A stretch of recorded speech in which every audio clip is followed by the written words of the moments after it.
Intense. S'il y a un mot à retenir de ce match-là, c'est ça. C'est un très gros match, un vrai match de Coupe d'Europe entre la France et l'Allemagne. En fait, ce match-là, c'est même limite dommage que ça se joue à ce stade aussi avancé de la compétition, aussi tôt dans la compétition, parce que tu te dis que tu veux voir des matchs comme ça en quart de finale ou en demi-finale ou même en finale, des affiches comme ça, parce que ces deux équipes ont tenu leur rang, surtout la France. En fait, la France est une équipe, comme je disais la dernière fois, extrêmement solide. Et c'est pour ça qu'ils dégagent autant de confiance, parce qu'à chaque ligne, ils sont très forts, mais il y a une impression de solidité qui se dégage. Tu as l'impression que tu peux jamais les bouger, en fait. Et c'est ça qui me frappe. Et ça me rappelle la France en 2006, la France en 98, machin. Ça a toujours été des équipes super difficiles à bouger. Avec un entraîneur qui incarne ça, Didier Deschamps, qui lui-même a fait partie de ce genre d'équipe-là. C'est vraiment ça qui est marquant. Et je trouve que les Allemands, en fait, ils n'ont pas réussi à dominer la France, même s'ils avaient beaucoup le ballon. Ils avaient beaucoup le ballon, surtout en première mi-temps, mais les Français, ils les ont contenus et ils étaient très tranquilles, je trouve. Et c'est ça, en fait, que dégage la France. C'est cette sorte de force tranquille-là que tu peux venir et puis tu nous attaques, mais on est serré. Parce que ils sont restés très compacts dans leur zone, les Français, avec juste les trois de devant qui étaient un peu éloignés des autres. Mais moi, ce que je trouve, c'est que quand j'ai regardé la distance entre les milieux de terrain et les attaquants français, elle était un peu trop grande. Et c'est pour ça qu'en début de match, les attaquants français n'étaient pas vraiment alimentés. Le ballon n'arrivait pas. Et aux commentaires, on disait que les Français n'étaient pas rentrés dans le match. C'était à cause de ça. Mais en fait, ça, ils l'ont fait parce qu'ils ont sacrifié ça un peu pour ce qu'ils ont gagné de l'autre côté, c'est-à-dire une solidité défensive avec un Kanté, Pogba au milieu de terrain pour tout ratisser. Et puis, t'as des lignes vraiment rapprochées et t'as aucune profondeur pour les Allemands. Et en fait, les Allemands ont vraiment souffert pour trouver des décalages. Ils ont essayé, à certains endroits, ils auraient pu, mais il faut vraiment être super juste techniquement.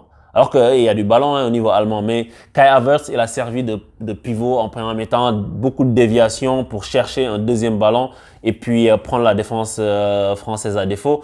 Mais je trouve qu'ils ont vraiment été contenus, comme j'ai dit, et c'est ça qui est marquant sur ce match-là. Les Français ont pu mettre beaucoup d'intensité, mais ils ont pu contenir les autres parce que quand je regarde la relance allemande, elle est propre. Malgré le pressing que les Français mettent au départ, elle est propre.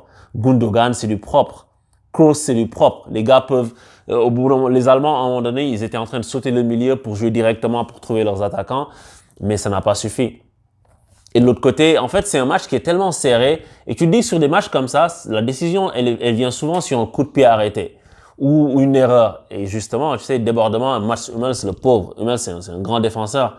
Mais des ballons comme ça, quand il est donné en retrait fort devant le but, le défenseur, il a 7 chances sur 10 de la mettre dans son but parce qu'à chaque fois, tu essaies d'intervenir, le ballon, il peut toucher le tibia, le mollet, le machin, le bout du pied, ça rentre parce que pour que tu la mettes au-dessus de la barre, voilà quoi. Et après, la deuxième mi-temps, ça a été, j'ai vu par bribes, tu sais, mais ce que j'ai remarqué, c'est que le premier but dans ces matchs-là, forcément, ça détermine la nature du reste du truc parce que une fois que les Français ont mené 1-0, tu as vu que les Allemands ont eu une grosse domination au départ et après les Français se sont dit, tu sais quoi, on va les attendre et après on va les prendre en contre.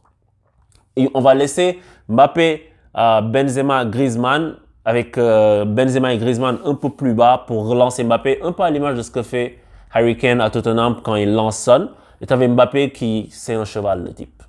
Le type, c'est un cheval, il fait que cavaler. Et sur une action, justement, sur une action où le Mbappé, oh là là, le but de Mbappé. Le but qui est signalé hors jeu, c'est un chef-d'œuvre. Franchement, c'est un chef-d'œuvre. J'ai fait waouh.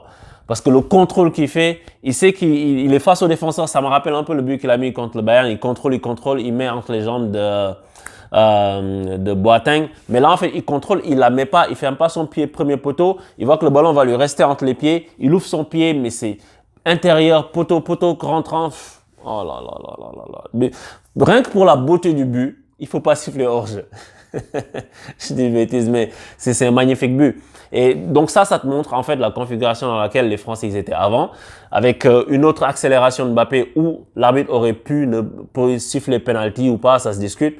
Mais ce genre de configuration-là, et même sur le but de Benzema refusé pour aujourd'hui aussi, il lance Mbappé, Mbappé est lancé en profondeur, il vient, il met un retrait pour Benzema qui marque parce que les Allemands ils sont trop hauts.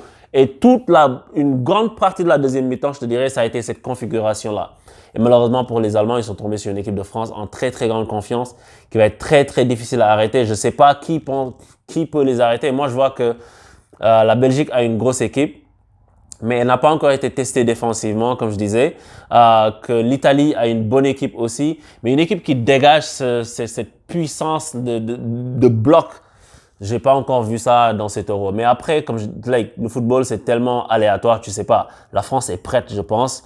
L'Allemagne, dommage pour eux, mais je pense qu'au prochain match contre le Portugal, ils vont devoir engranger les 3 points.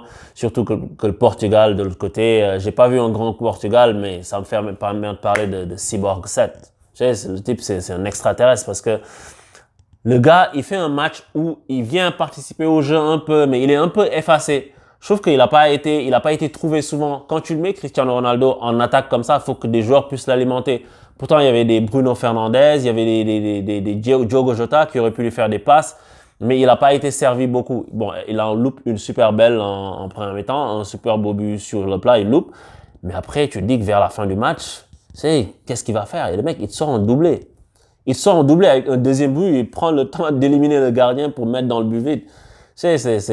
Ce type, on va le regretter quand il va partir à la retraite.